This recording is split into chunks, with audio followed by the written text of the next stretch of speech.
A little girl once looked at her father with eyes full of wonder and whispered words that would echo long after her voice was silenced, "Daddy, my hero." It was captured on Shanann's Facebook video, a family moment that seemed innocent, almost ordinary. To the outside world, it painted a picture of devotion, a father cherished by his daughters. But today, those same words carry a weight so heavy that they feel like a cruel prophecy turned inside out. Years later, in a prison cell far from the suburban home where those memories were made, that same father would confess something chilling. In letters written to a woman who sought his truth, he admitted that his daughters, Bella and Celeste, did not die the way the public believed. He claimed they gasped for air in the back of his truck after he thought their lives had already been taken. If that's true, then Chris Watts did not just kill his daughters once, he killed them twice. This is not the story the headlines told us. It is not the version of events polished for courtroom drama or TV specials. This is the story hidden in the contradictions, in the shifting confessions, in the words no one wanted to believe. A story where the line between father and executioner blurs, and where the question remains, how can a man once called a hero by his child become the destroyer of everything he was meant to protect? Chris Watts was the kind of man people rarely noticed. Neighbors described him as quiet, polite, the husband who nodded in greeting but never said much more. At family gatherings, he wasn't the loud one telling jokes or leading conversations, he was the silent figure in the background, always smiling, always agreeable.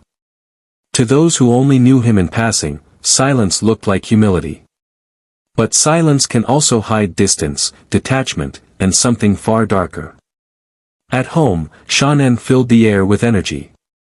Her presence was loud, vibrant, and unstoppable. From her videos to her work ethic, she was always moving forward. Chris, by contrast, seemed content to follow her lead. He was the dependable shadow behind the spotlight, the father who looked present but never deeply engaged. Friends would later say he seemed like a man happy to let life carry him, never one to make waves. Yet beneath that stillness, something was changing. Psychologists often call it the empty vessel, a personality that blends in so seamlessly that no one questions what lies beneath. For years, Chris's silence was mistaken for loyalty. But in truth, that silence was a mask. It allowed him to live two lives, one as the quiet family man, the other as the man preparing to erase the very family that made him look complete. And no one realized it until it was already too late. In the digital age, love can be staged. Shanann curated her life online with care, photos of family dinners, videos of playful moments, status updates brimming with positivity. To friends scrolling through their feeds, the Watts family was the American dream in motion, 2 little girls adored, a new baby on the way, and a husband who seemed to stand firmly at his wife's side. But behind the filter of perfect smiles, another story was unfolding, one Shanann never saw coming. Chris was living a second life, and unlike the one on display, this one was hidden in secrecy. With Nicole Kessinger, he found validation, attention, and a new beginning that existed far from the pressures of responsibility. She was the woman who didn't see him as a background figure, but as the center. In her presence, he wasn't the quiet, overlooked husband, he was the man becoming someone new. The affair wasn't just about attraction. It was about reinvention, about creating a version of himself that no longer had to live in Shanann's shadow. The tragedy of digital illusions is that they mask the warning signs. Shanann's friends saw confidence, but privately she was anxious, sensing something slipping away. Chris's co-workers noticed his transformation, the workouts, the secretive texts, the newfound energy. Yet no one connected these dots to the unimaginable outcome. Social media told one story, his double life told another, and the two ran side by side until they collided in violence. Transformation can be dangerous when it feeds not growth, but escape. In the months before August 2018, Chris Watts began to change in ways that caught quiet attention. He was losing weight, working out with intensity, and trading his once loose clothing for fitted shirts that showed off a new frame. Co-workers noticed, friends noticed, even Shanann noticed, but she thought it was a health kick, a man trying to better himself. What she couldn't see was that every mile he ran on the treadmill was another step away from the life they had built. With Nickel Kessinger, this new image had meaning. He wasn't just a husband or a father anymore, he was a man seen as desirable, independent, and free. In her world, he was reborn, no longer defined by bedtime routines or financial struggles. The allure of that new life wasn't just romance, it was reinvention. And once he tasted it, the life he already had began to feel like a burden he needed to cast off. The trigger point came quietly, the way most tragedies begin. A man no longer willing to juggle two identities made a decision that erased one in order to keep the other. For Chris, reinvention didn't mean rebuilding alongside his family. It meant erasing them to make room for the fantasy. And it was in that moment, long before the crime itself, that the destruction of the Watts family truly began. The morning of August 13, 2018, has been dissected endlessly, the grainy surveillance footage, the unanswered calls, the missing person report. But the real story of that morning doesn't live in those headlines. It lives in the fractured versions of Chris Watts' own confessions, shifting like sand depending on who was listening. Each telling was a mirror reflecting what he wanted others, or himself, to believe. In the first version, he claimed rage. He said Shanann had taken the girls' lives, and he had snapped in response. In another, he admitted to ending Shanann's life but insisted it was quick, as though speed softened cruelty. Later still, in letters from prison, he described something far more chilling, the children waking in the truck, gasping for breath, calling for their father. 3 versions, each irreconcilable, yet all spoken from the same man. The contradictions weren't mistakes. They were strategies, attempts to mask intent with confusion, to dull the sharpness of what he had done. Experts say killers sometimes rewrite their stories because even they cannot bear to live with the truth. But here, the shifting confessions expose something else, a man who was not just lying to investigators, but who was reshaping his own memory to survive in the silence of a cell. The morning of August 13 isn't just about what happened in a Colorado home. It's about what a father chose to erase, what he chose to invent, and what he could never bring himself to admit outright. When the autopsy reports were released, they raised more questions than they answered. There were no clear signs of struggle, no broken bones, no injuries one would expect from the brutality of that night. Instead, there were traces, small, almost invisible markers that suggested oxygen deprivation, and yet not enough to explain certainty. To investigators, this left a chilling possibility: the girls may have lost consciousness only to awaken later, still alive inside their father's truck. Chris himself would later confirm this in the most haunting way. In letters from prison, he admitted that Bella and Celeste gasped for air during the drive, their small voices breaking through the silence. He wrote that Bella's final words were, "Daddy, no." If those letters hold truth, then the story we thought we knew is incomplete. Chris Watts didn't simply end his daughters' lives in their beds. He carried them, alive and terrified, into a truck that became their final prison. The twice theory changes everything. It reframes Chris not as a man who acted in a single, desperate moment, but as one who had the chance to stop, and chose instead to finish what he began. Bella fought until the end, her voice lingering as a final plea to the man she once called her hero.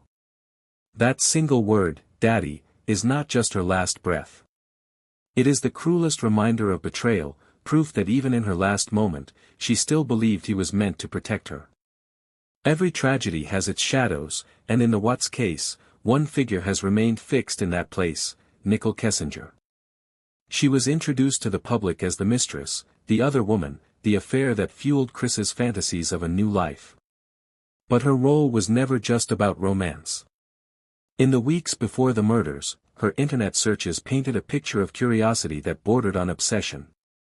She looked up wedding dresses, relationship advice, even details about Amber Fry, the woman whose testimony helped convict Scott Peterson, another husband who murdered his pregnant wife.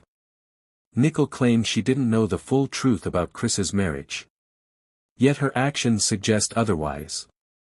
She spoke of planning a future with him, of vacations and fresh starts, even as Shannon was sharing photos of her growing pregnancy online. After the murders, she deleted her search history and distanced herself in interviews, insisting she wanted no part in what he did. But questions lingered: how much did she know, and when did she know it? For Chris, Nicole wasn't just a partner. She was a mirror reflecting back the version of himself he wanted to become.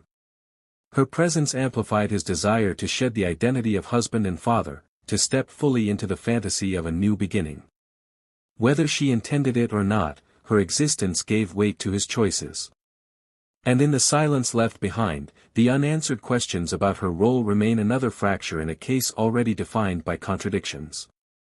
Chris Watts has told his story more than once, but never the same way twice.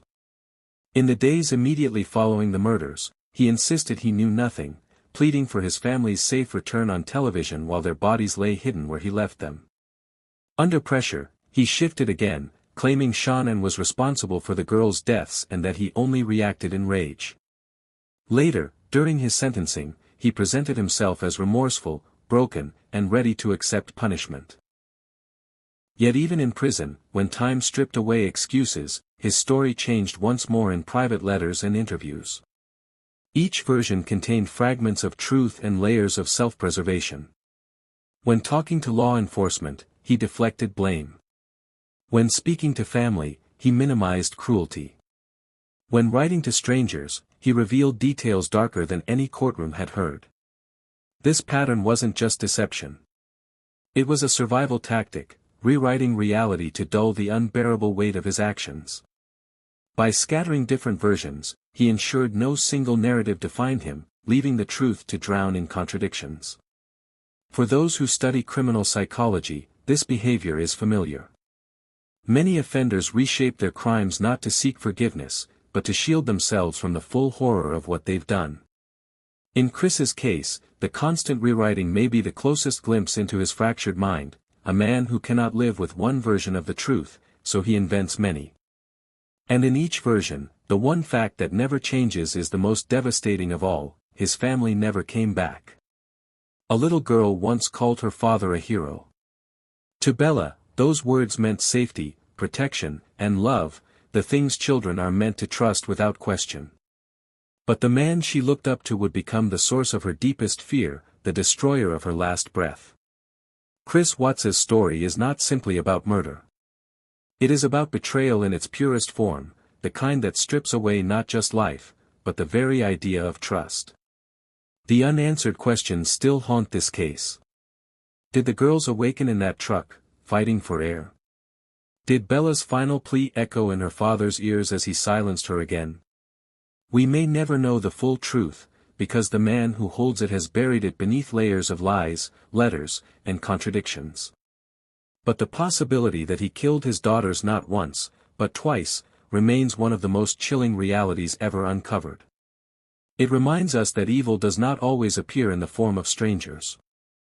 Sometimes it hides in plain sight, in the smile of a quiet man who seemed incapable of harm. The Watts case is more than a headline. It is a lesson in vigilance, in recognizing the red flags hidden behind digital illusions and silence mistaken for loyalty. It is a reminder that love should never blind us to danger, and that even the most ordinary faces can conceal extraordinary darkness. To remember Shannon, Bella, and Celeste is to carry their story forward, so that their voices are never lost, and their trust is never betrayed again. If this story moved you, help keep their memory alive. Share it, discuss it, and subscribe so more hidden truths can come to light. And as you do, remember the words of a child who once believed in her father, "Daddy, my hero." May we never forget the weight of those words, and may we work to ensure that trust is never broken in such a way again.